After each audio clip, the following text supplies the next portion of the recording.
What's going on, bottom line viewers? It's Dylan here, and we are starting off 2018 with a bang. A video I've been waiting to make for a couple of weeks now because the NFL regular season is over, and now the 2018 playoffs can finally begin. I've done this video the last 2 years. It's been very successful. I've been thankful that you guys have made this video one of the best videos that I've made over the last couple of years, and today is the 2018 complete playoff predictions video, baby. Of course, we'll have the team video tomorrow up with Sports Fury. Those guys will be on in our live broadcast tomorrow night. But this is my solo predictions video. If you guys did not see the first two ones, the 2016, 2017, here's how it goes. We start off in the AFC. We'll go through the wild card, the divisional, and the AFC championship game, determine our AFC winner, go to the NFC and do the same thing there, determine our NFC winner, and then I have our Super Bowl matchup preview, and then who I think will be winning Super Bowl 52. Let's get into it with the AFC. Our first game here that we're going to talk about is between two teams that I honestly didn't think were going to make the playoffs when I did my preseason predictions. It's the number 6 seed Buffalo Bills going to Jacksonville to take on the number 3 seed Jaguars. The Buffalo Bills are 9-7. They came in with a lot to try to get into the playoffs, and they actually made it happen with the Ravens losing on Sunday and them winning against the Miami Dolphins. While the Jacksonville Jaguars started off hot and were 10-4, but lost their last 2 games, they get the number 3 seed as a consolation. It was only going to be in doubt if the Steelers had lost a game or so, but Jacksonville gets a 3 seed, which is pretty impressive considering I had them, 2-14 in the preseason. I think the Jaguars are going to take this one here. I think the Buffalo Bills will take the W in just getting into the playoffs for the first time since 1999, which, by the way, was before I was born. Yes, the only team to have not gotten into the playoffs since I was born has now finally made it. But I don't think the Buffalo team is quite talented enough to get through against the Jaguars, which is weird. I think their defense is going to be enough. Their last 2 games, the 49ers game and against the Titans, didn't really help much favors, but I think this actually helps a lot for the Jaguars that they don't have to play Tennessee and that they're playing Buffalo. I think their defense is going to get it done, and I don't think that Tyrod Taylor is going to have enough answers in the playoff form to get Buffalo an upset victory here. I think the Jags have a little more to gain in this win here, and I think they'll be moving on to the divisional round. Next, we have the number 5 seed Tennessee Titans heading over to Kansas City to take on the number 4 seed Chiefs. I'm interested to see this matchup. I'm kind of curious. The Chiefs obviously started off 5-0, hit a disastrous rock bottom in the middle of the season, and then picked it up to get the number 4 seed. The Tennessee Titans, I expected to be a lot better going into this season and have looked really rocky. Marcus Mariota has had his injuries, but he has not looked like a good quarterback this season, to be completely honest. Their running game has pretty much saved them in some departments, and this team kind of looks inept at times. They do get a nice couple of divisional victories, but they do not look like a strong contender in any way, shape, or form, much less the 31-3 team that was, going to beat the Steelers, and that was going to be the score, That's a good quote for Kev. I'm interested to see how these two quarterbacks, Marcus Mariota and Alex Smith, play. Kansas City's defense has been wonky all season, so I'm interested to see how that is going to play out. But I have the Kansas City Chiefs moving on. They were able to resurrect their season the last couple of games, win that division, win the AFC West, and continue this ride into the playoffs. They don't look nearly as strong, but you could argue that they're the 3rd best team in the AFC right now. And I don't think Marcus Mariota, this is going to be his first playoff appearance, but I don't think he has shown enough skills to tell the rest of the NFL fan base that, yeah, I can get it done in the playoffs. I haven't seen that from him this season. His stats look terrible, and I don't think that mediocrity is going to go well against Kansas City in the playoffs. So I got Kansas City moving on to the divisional round. So that means we have the number 4 seed Kansas City Chiefs taking on the number 1 seed New England Patriots in the divisional round. This matchup happened earlier on in the season in week 1, and Kansas City absolutely dominated the New England Patriots in surprising fashion. Kareem Hunt was having his first career game and went off despite the first carry of his career being for a fumble. He went off in that game. Alex Smith was looking like an MVP contender. And the New England Patriots looked pretty desperate on defense. They were not being able to get any complete stops. They did not look like a dominant team like they had expected to go 16-0 earlier on in the season and in the preseason. And since then, things have changed. The Chiefs started off 5-0 and the Patriots started off 2-2. But the Chiefs had that nose dive of a season in the middle of it. Have won their last 4 games, but it was a rocky stretch. And the Patriots, continued to dominate after 2-2. Only lost one more game to the Miami Dolphins, and now we're here at this situation. I don't think Week 1 is going to happen again here in this divisional round. I got the Patriots winning. I think the Patriots are just too dominant in this scenario. Tom Brady realizes the situation at hand. He's expecting a big matchup with another team we're going to talk about in a minute, and a big rematch as well. But I don't think Alex Smith is going to go tit for tat here with Tom Brady. I know some people will be like, well, he already did it in Week 1. I think that just was bad. Week 1, they weren't able to get the team composure correct, and they weren't able to get everything set in place how they wanted to do it. And at this point in stage, we got Tom Brady at his best, playoff Brady, Belichick. I think they're going to get it done. They have that nice run game. Dion Lewis, I expect to have a big game here. I think the Patriots are going to put on a complete performance and win this game against the Kansas City Chiefs and move on to the AFC Championship game. Okay, Kansas City got a nice win in the wild card here, but I don't think they're going to be able to match with the Patriots.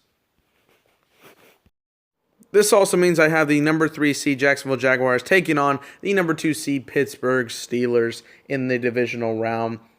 This is an interesting matchup. We saw this Week 5, I believe, and the Jacksonville Jaguars absolutely killed the Pittsburgh Steelers. Ben Roethlisberger threw for 5 interceptions in that game. The defense was all over Big Ben and the Killer Bees, and it was not a good performance by the Steelers here. But I think the tide has changed. I think it has shifted. During that little span in Week 5, the first couple of weeks, it looked like there were some huge tensions in the Steelers' locker room. It didn't look like they were getting along. It didn't look like this team was very cohesive and what their game plan was. Big Ben was like, I don't know if I have enough in me to keep going on. And ever since, he's found a way to get this team to 12-4 and one of the best teams in the AFC again. And Jacksonville has looked good at times. They've also looked very inconsistent at times. Their quarterback, I think, is going to really hurt them in this game. The defense did a lot of the good work in that game against Pittsburgh earlier this season, and I don't think it's going to continue that way. I think the Pittsburgh Steelers will take the dub in this one.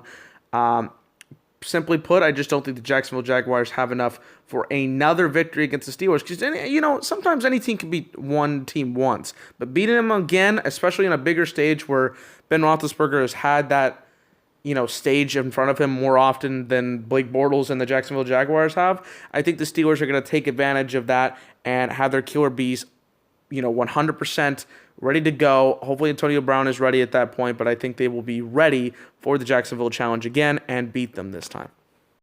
That means we have the most predictable AFC Championship game ever between the Pittsburgh Steelers and the New England Patriots. I'm sorry, it is a little bit predictable, but these are my predictions. I want to be correct here, so that's what I've got here. These teams brought it all in Week 15 and had us one of the most entertaining games of the season, if not the most entertaining game. Controversy did arise from that game, but there was a lot of entertaining moments to go through, and I was expecting that to be one of the games of the year, and now we're going to have this really great AFC Championship rematch. The Steelers want to try and take down the big dogs that they haven't been able to take down, but it won't happen here. The New England Patriots are going to take advantage of the situation. I feel bad for the Steelers. They could still have a chance, obviously, with the Killer Bees going on here, but I think the Patriots are the more complete team here. They're trying to get another championship. Tom Brady, I think, is going to have it going. Look for Brandon Cooks in this game. Rob Gronkowski absolutely dominated the Steelers last game, and that was a big presence, especially in that second half when it mattered the most. Gronk was able to get open and make some pretty big plays. That could happen again. Shazier not being in the game for Pittsburgh is going to be a key factor for them, especially in these kind of situations. And although Pittsburgh did put up a fight in the regular season game, and I think they will in the AFC Championship, I don't think they're going to have enough to beat the New England Patriots here. It just kind of shows that the Patriots are just one step ahead of the Steelers all the time. And by the way, look for James Harrison to make a big presence in this game. We're done with the AFC for right now. Let's go to the NFC. First off, we have the number 6 seed Atlanta Falcons taking on the number 3 seed Los Angeles Rams. I was not expecting either of these teams to produce the seasons that they produce. For Atlanta, the 28-3 curse lives on, the Super Bowl hangover. They did make it into the playoffs by winning against the Carolina Panthers, but they did not look that great all season. They were looking like a very up-and-down team. And sometimes you're like, okay, this team is good, and then they couldn't score a touchdown for like a game and a half. They didn't look good. Their offense did not look as consistent as it was a year ago. They were one of the highest scoring offenses in NFL history last year, and this year they weren't clicking. Julio Jones looked like he was hurt every single game this season, and it was a big factor into them not being as great as they were last year. For the Los Angeles Rams, they fired head coach Jeff Fisher after just being completely average or below average the last couple of seasons. Sean McVay got hired, became one of the biggest success stories of 2017, the youngest coach in NFL history to lead a team to the playoffs, and this team's looking good. Jared Goff, for as much flack as we gave him his rookie year, has looked very good under the system. Todd Gurley's looking like an MVP candidate. He's looking absolutely tremendous, and that defense led by Aaron Donald is getting it done in the clutch. So who do I think is going to win this game?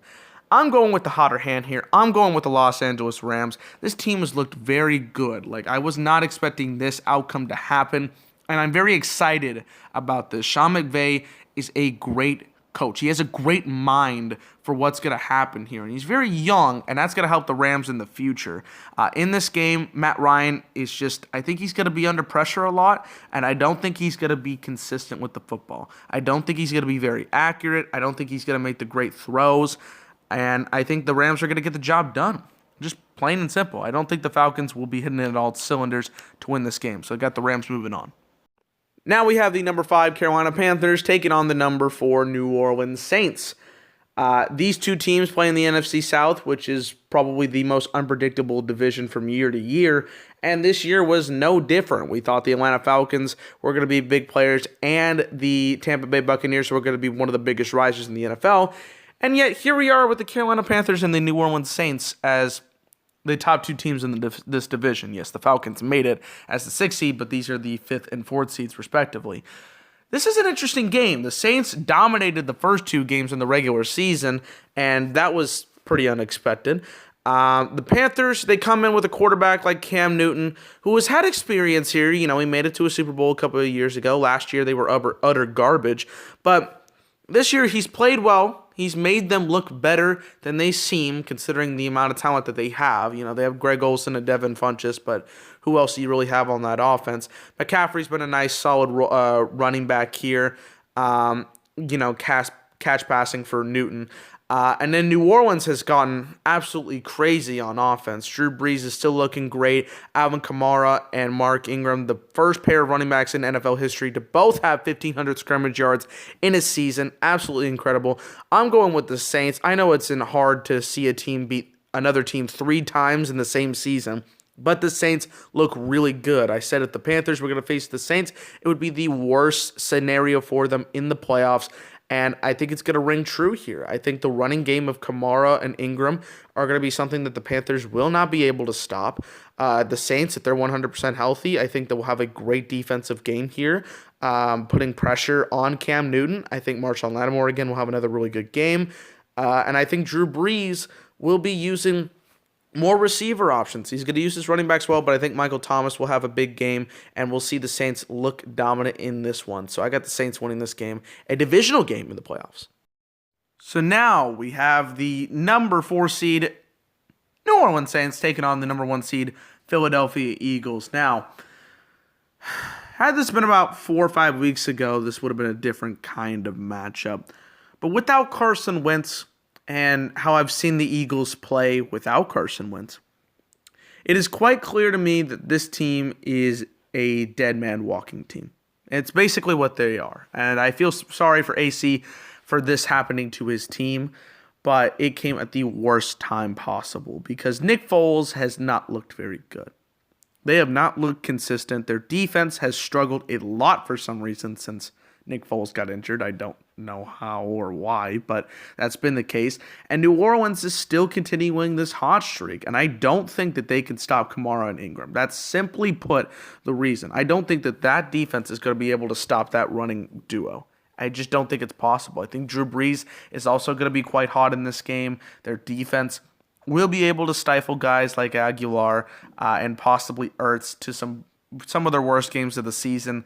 And I just don't think Foles is going to be able to do the stuff that Wentz would have been able to do in this situation. Had Wentz been in here, I would have been inclined to pick the Philadelphia Eagles. But since he's not, and I've looked at what the Eagles have done in the last couple of games, I've got to pick the New Orleans Saints here to move on to the NFC Championship game.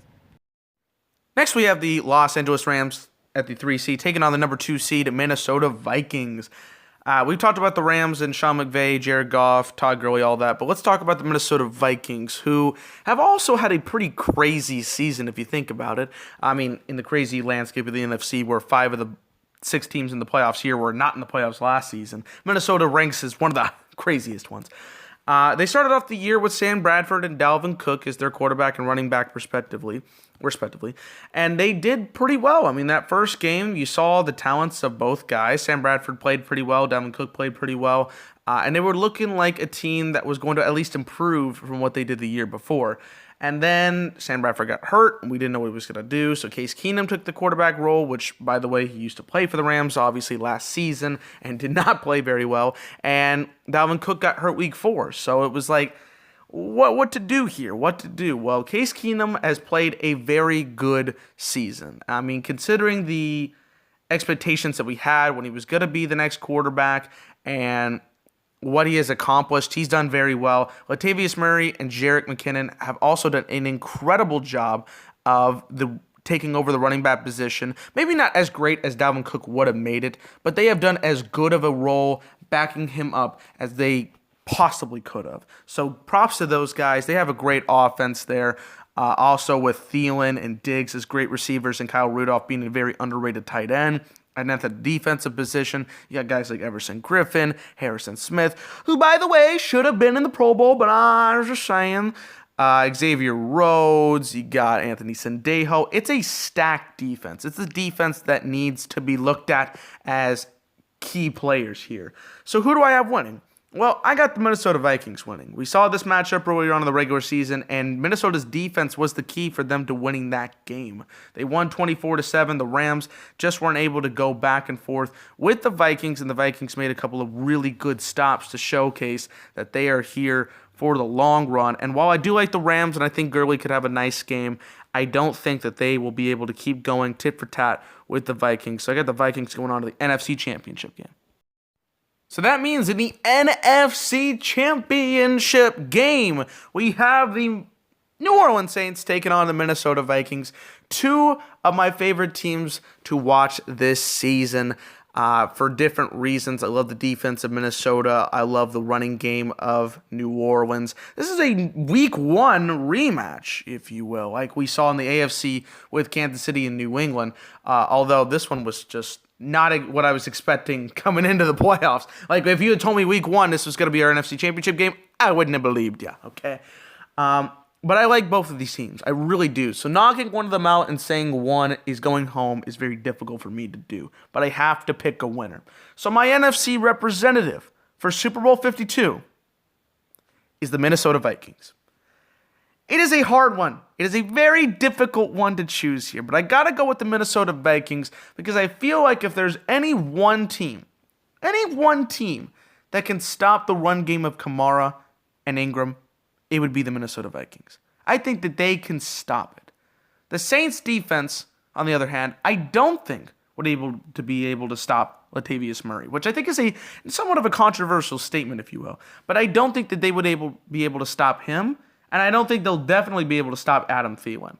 Adam Thielen will go off in this game. He'll have a very good day for people out there. I don't know if they're betting or not, but I think Adam Thielen would have a very good game in this kind of matchup. You're seeing Drew Brees versus Case Keenum, and in that kind of case, I would pick Drew Brees, but I think Case Keenum would give this team the advantage going forward with that great offense that he has, and I think the defense is going to come up with enough critical stops against the run that they are going to get it done against the Saints. I really do like the Saints team.